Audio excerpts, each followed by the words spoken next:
Welcome back to another video. Today's video is going to be just a little bit different. I don't have my sidekick here with me to do this video. He's been working a lot of really late hours and we just couldn't coordinate a time to sit down together to do this video. So I'm going it solo. A few videos ago, we sat down and told you guys, in our opinion, what 5 pros would be for buying a previous short-term rental for your permanent residence here in Florida. Now those things can be specific to Florida or pretty much anywhere, because anywhere that you have a big city or any type of tourist destination spots, you're gonna find short-term rentals. So it's not exclusive to Florida, it could be for anywhere. Now, we are also not real estate experts in any way, shape, or form. This is just something that we experienced ourselves because this home that we live in was always a short-term rental previous to us buying it. So we did experience that and kind of learned a few things along the way. Some of those things we thought may be helpful for you if you are looking to purchase a short-term rental for your permanent residence or just purchase a short-term rental in general. So some of the things that we went over in our last video that we saw as pros can also be seen as cons for some people. Every family is different and so is every individual. So what worked for our family may not work for your family. So always keep that in mind. I will link the video up here, so if you are interested, you can go see that video for the pros, because this video is going to be all about the cons. So con number 1, you are tasked with getting rid of anything that is in the house that you purchase. When you purchase a short-term rental, more often than not, everything is going to come with the house. Furniture, kitchen, utensils, everything that you would need for a week's or a month's or however long vacation that you are renting a short-term rental for. They're going to be fully furnished. They're going to have cups, knives, spoons, plates, bowls, all those things. So you are tasked with getting rid of all of that stuff, especially if you are purchasing the house to live in permanently, because more often than not, you are going to be moving with your own things. So some people may not want to take the time that it's going to take to post things on Facebook, to get people over at your house to purchase things, contacting Salvation Army to set up times to come and pick up certain things, or loading up your vehicle and taking things to donate to Goodwill. All of those things take time, and some people may not want to take the time to have to get rid of a whole house full of things to make room for your things. Now, if you are buying a short-term rental for yourself as an investment property, that may not bother you. But we're primarily talking in this video about if you're buying a short-term rental for your permanent residence. The number 2 con is sometimes short-term rentals are not taken care of like a permanent residence would be. In our case, the home that we purchased was 19 years old at the date of us purchasing it. Nothing had ever been replaced in the house. So the roof was 19 years old, the heating and air conditioning system was 19 years old, the carpets were 19 years old, so on and so forth. Of course, we did have a home inspection before we bought the house, and the home inspector did tell us we would probably get 1 to 2 more years roof life out of the house. The AC did need to be replaced. Luckily, Dave's in the HVAC field, so that was pretty easy to do. The pool needed to be resurfaced. He said that we would only get about a year left out of the surfacing of the pool. If you don't know, a lot of the homes do have pools in Florida, and you do have to get them resurfaced every 5 to 10 years, because the surface of the pool, after being used over the amount of time that they are, plus the chemicals that go in the pool, it just wears down the surface, and the surface actually starts feeling like scraping your feet on gravel, and it can really tear up your skin if you've ever experienced that. I know I have. But we knew going into purchasing this house that there were things that we were going to have to replace. When you have someone that has a short-term rental, a lot of the times, you know, the furniture inside of it is not going to be great furniture, because they're going to have furniture in there that they don't really mind if it gets messed up. You don't want to be an owner of a short-term rental and have all this money in really, really nice furniture, and then you have a tenant that destroys half of it. So you want to have something in there that is easily replaceable. You know, there's going to be scuff marks on the walls, there's going to be stains on the carpet. It just is what it is. So some people may see that as a con, because you may have to purchase a house and then dump a whole lot of money into it, upgrading it to your liking, which is what we had to do.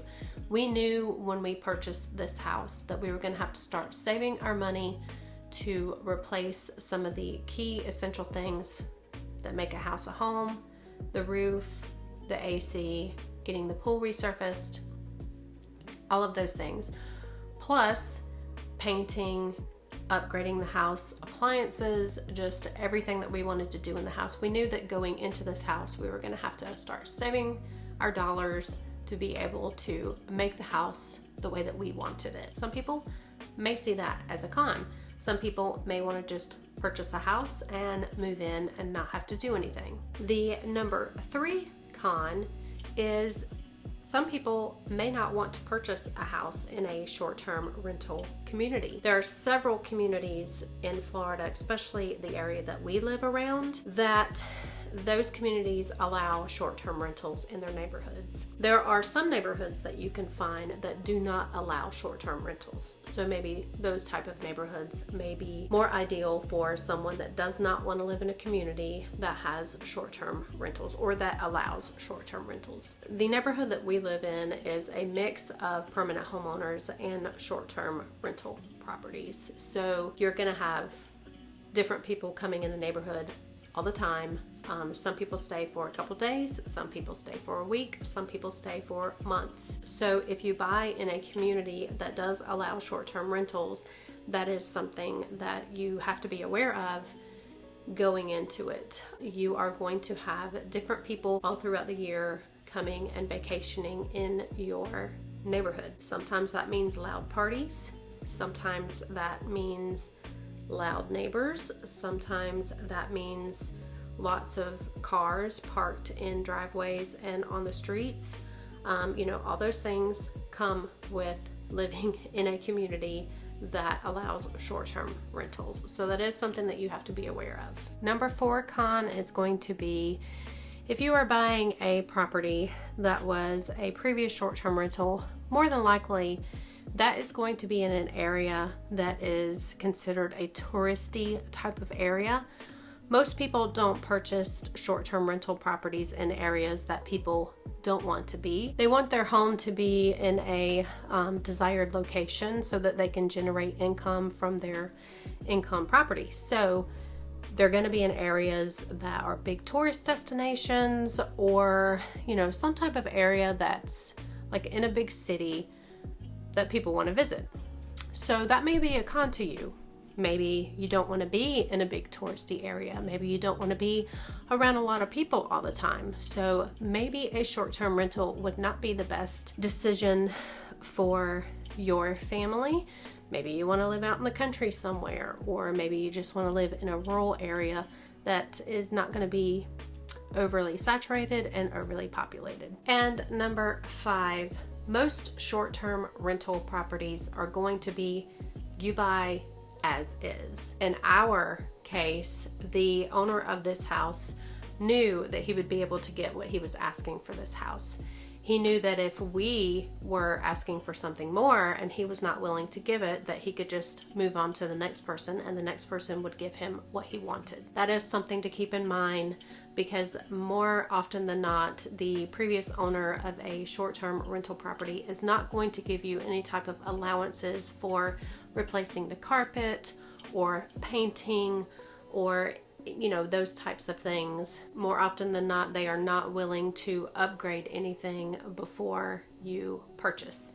In our case, we knew that the heating and air conditioning was 19 years old, pushing 20 years old.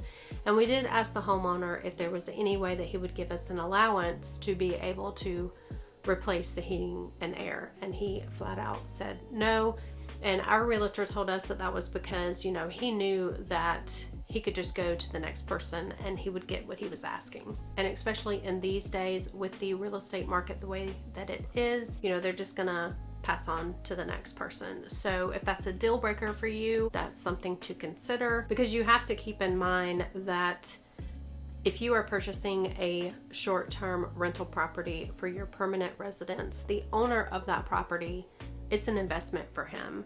He is looking to make money. It's always been a money-making property for this person. So they are going to be less likely to give you any type of allowance for flooring or AC upgrades or painting upgrades, anything like that. They're going to be less likely to give you any type of leeway with that. All right, guys, that is going to be our 5 cons, in our opinion, for purchasing a home that used to be a short-term rental for your permanent residence. If you have any questions, please leave them down below. We will be happy to answer them, and we will see you in the next video.